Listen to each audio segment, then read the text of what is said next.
Hello and welcome back to SnowRunner, y'all. And in this video, I decided to take the opportunity to put two of the trucks that the community sort of is, let's call them community favorites at the moment, at least if the mod browser numbers are to be believed. And these two trucks obviously look amazing, sound amazing, and they also have the performance to back it up. So I figured we would take them out to the Gauntlet and see which one comes out on top. And this time, as opposed to the last time we were out here, we are going to use the timer. The last time we were out here, we didn't even finish the course. So, and if you didn't see that video, essentially what happened was we fell into a ravine. We were about 3/4 of the way down the map, and we fell into a ravine and then continued to tumble and tumble and tumble, just honestly further and further into said ravine, and it did not go well. It didn't go well at all, actually. Now, starting off the run in the Ford, the last time I ran this truck on really any obstacles on my channel, a lot of people in the comments were kind of getting on to me about why would you take like a dually setup like that out to anything that was off-roading or rock crawling related. And I don't know, a lot of people take trucks like this out to obstacles in SnowRunner. And also too, these are trucks that a lot of people use.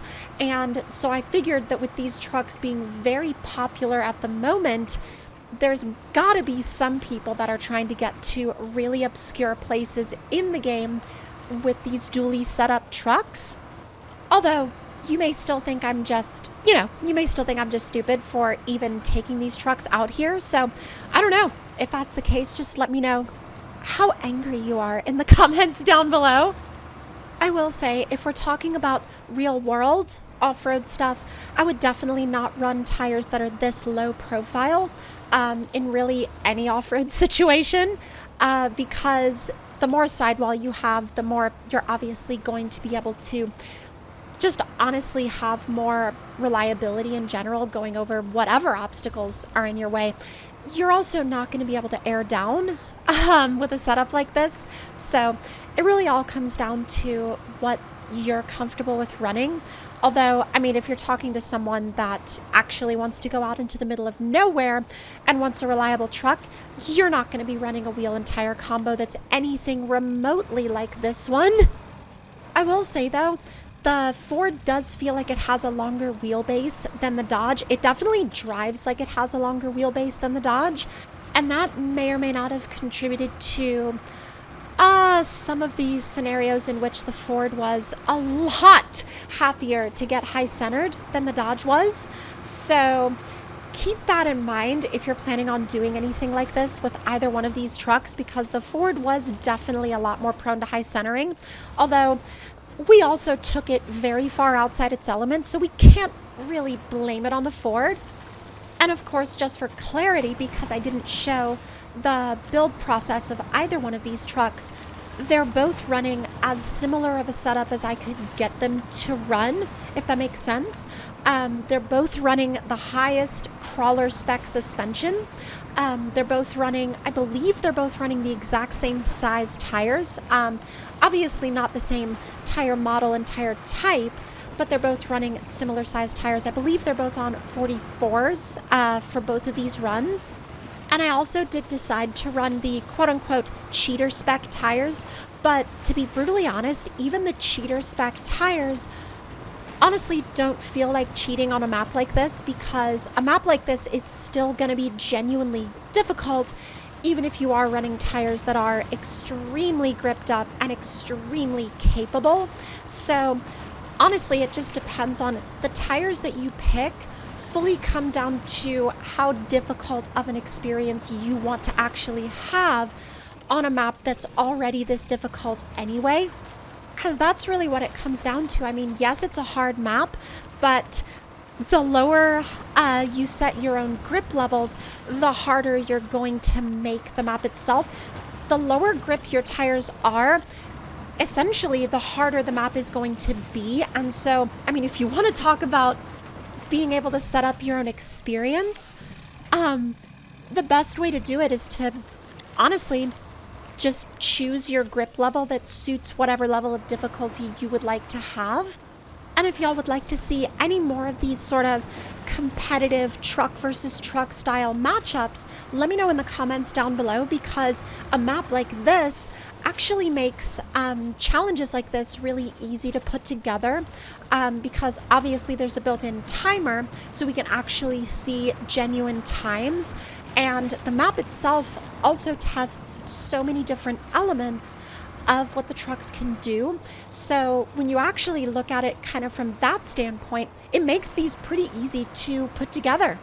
Now, this particular section of the course is, honestly, I would call it one of the sort of make or break sections, mainly because one, it's really easy to flip your truck over, and it's also, depending on what kind of wheelbase you have, it can also just genuinely be a really frustrating spot to get stuck, because there's a lot of ledges, and a lot of the ledges don't actually have all that much grip to them either.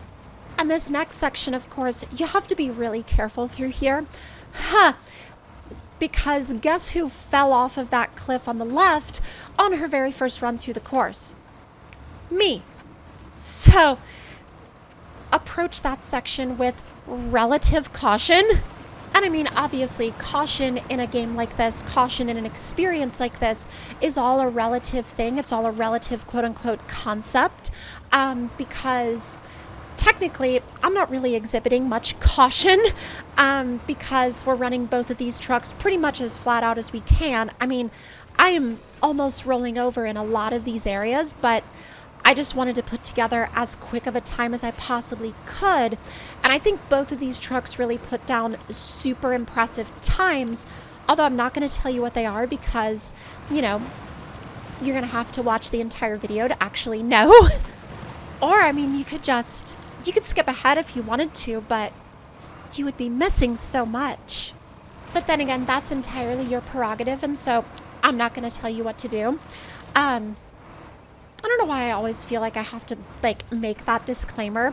I know that this is kind of like a tangent, a side topic. It's not quite a rant, but it's definitely something where I find it kind of funny, because anytime I give y'all an option, or I tell y'all like, you could do this or you could do this, I always feel like I have to give that little disclaimer to be like, but I'm not telling you what to do, because I wouldn't do that.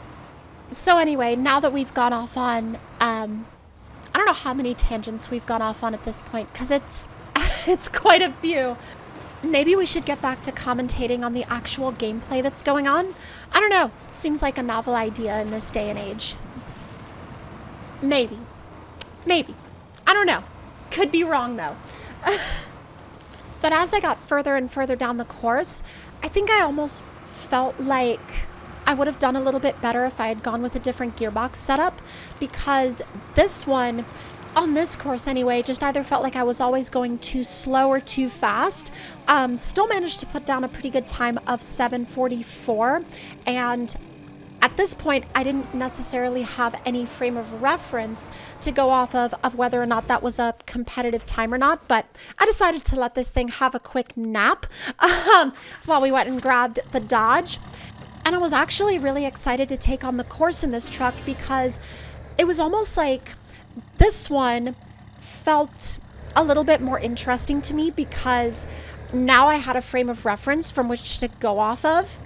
And after a couple of false starts, I was finally able to get the truck rolling, because honestly, I tried to do some launch tricks, essentially revving it up in neutral and then dropping it into gear. And then when I went to start the actual challenge, essentially what happened was, because I had the clutch button pushed in and then I went to hit A to start the challenge, it shut the engine off. So completely forgot that that was an actual thing I had to worry about while I was going to start the challenge. But you know, it all kind of works itself out one way or another. Now, going through the first section of the course, I was already kind of anticipating that the Dodge was going to do better than the Ford, because it seemed a little bit more comfortable going over the various rocks and uneven terrain and bumps and, it's just stuff like that, just general stuff.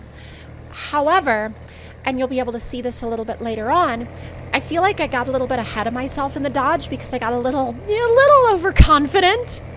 And we all know overconfidence is the absolute main thing that you want to have when you're going through a remote trail in the middle of nowhere, where you are also actually worrying about your final time.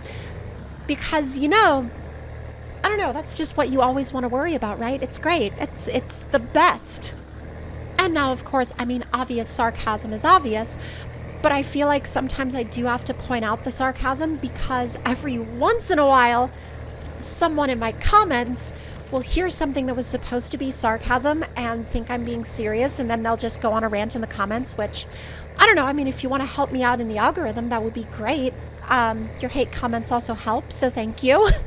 And honestly, I think that there's definitely something to be learned from the fact that I got super confident in this thing early on and then just kept having odd hang up after odd hang up as I was going through the course. And I think that I really just should have been a lot more chill and a lot more relaxed and let myself fall into a rhythm with it, like I did with the Ford, as opposed to thinking like, oh, I had a pretty good start, let me just absolutely hammer the rest of the course out. And that approach just doesn't work. It can work sometimes, and especially depending on what kind of a truck you're using, that can kind of actually be how you should drive it. Although obviously there's a little bit of a performance limit to how much a truck is going to be able to do. But that again all comes down to what map you're on, what truck you have, and of course, your own approach to driving it.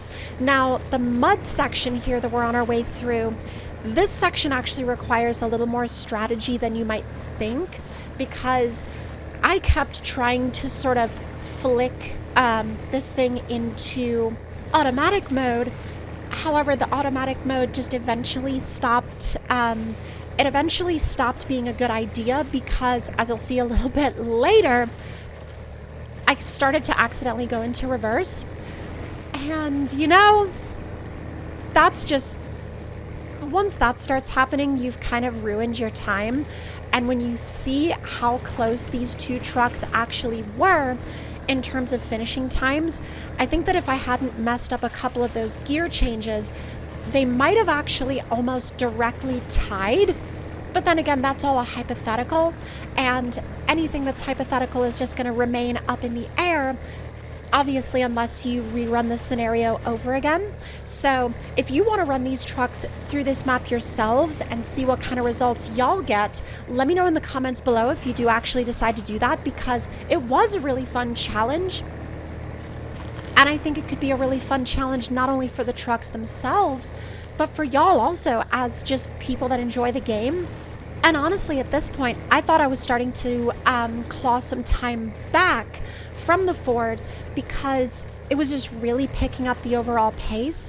And then that started to kind of fall apart right here, because not only did I flop the truck on its side, but when I started to go up the hill, or rather the sort of washout, the rocky washout, I also started to have some various other issues, which I'm sure y'all are about to see, and those may or may not have involved another, accidental shift into reverse, which it's actually a little bit it's a bit frustrating actually watching the footage back now, how many times that happened in this run. Now, granted, I say that as, it happened twice, but even with it happening twice, that's still in my opinion, that's twice too many, because accidentally shifting in reverse is just genuinely frustrating as a whole.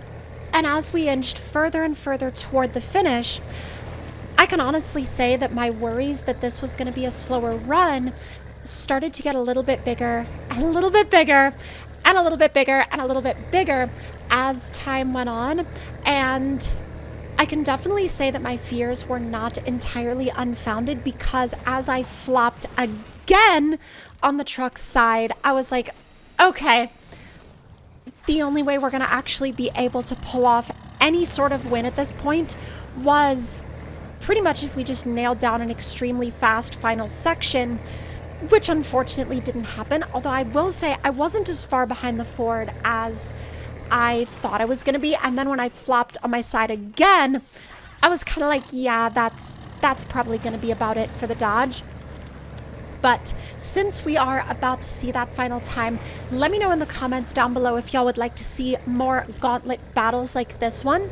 And if you would, please suggest whatever trucks you would like to see in the comments below, because they can be anything. They can be just about anything you want them to be, so long as they actually fit on the map, like size-wise.